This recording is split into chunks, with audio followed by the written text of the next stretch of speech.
বাংলাদেশে খবর এসেছে মহাসচিব জানিয়েছেন একটি ব্রয়লারের স্যান্ডেলের ফিতা যে ব্যক্তি পাবে তাকে 10 টাকা বাদ দিয়ে 15 টাকা পুরস্কার করা হবে। আমার ব্রয়লারের স্যান্ডেলের ফিতা এখনও পর্যন্ত পাওয়া যাচ্ছে না। মজ্জেমপুর কুষ্টিয়া গেট এখনও সংগ্রহ করছেন। যারা বাপ মা ভজে তার কোনো বাড়ির অভাব হয় না, টাকার অভাব হয় না। আর যে ব্যক্তি বাপ মা দেখি ঘৃণা নজরে বাস করে সেই ব্যক্তি রাস্তায় চাকার তলে পটাশ করে যান বাড়া যায়। ওই বলে এক সিটির না শয়তান আজরাইল তাকে রূপ ধারণ করে ওকে আহত করে যায়। ইন্না লিল্লাহি ওয়া ইন্না ইলাইহি রাজিউন। মরহুম জানাজার জানিয়েছেন 3.5 হাত মাটির তল। বাস স্ট্যান্ড জানিয়েছেন ভেড়ামারা ছাপড়া চত্বর। কোন সরকারকে হাসি মন ছাড়া খুশি আনছেন করলো তার কেটে গেছে কি আমারই মাথার বলে তার কেটে গিয়েছে।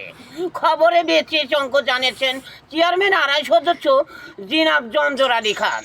জঞ্জর আলী খান এখনও বলে জয়নাল ছাড়া এই বাংলাদেশে 11 মাইল 12 মাইল 10 মাইল কেউ বলে বাঁচতে পারবেন না। জয়নালের দোকানের থেকে সব কিছু ছাড়া কেউ খাইতে পারে না।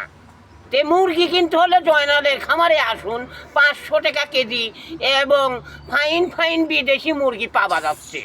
জয়নালের আব্বাও এখনও হাসতে হাসতে লাড়ি ব্যথা হয়েছে বলে জানিয়েছেন। ভেড়ামারা ওর একটা মানিক রতন ছাগল ছিল, ছাগলটা শোকে মরে যেতেছিল, এখনও গোস্ত খাইয়ে ফুরাইতে পারছেন না। ওই যে সেই ছাগল আমি খেয়ে আমার আবার ছাগলের রূপ ধারণ হয়েছে। খবরের বিষয়ে অঙ্ক জানিয়েছেন শালা পাগল হারামজাদা মুখের পরে একটা চর মেরে দিয়ে 32টা দাঁত ভেঙে দিবি। জয়নাল আসসালামু আলাইকুম। ওয়ালাইকুম আসসালাম।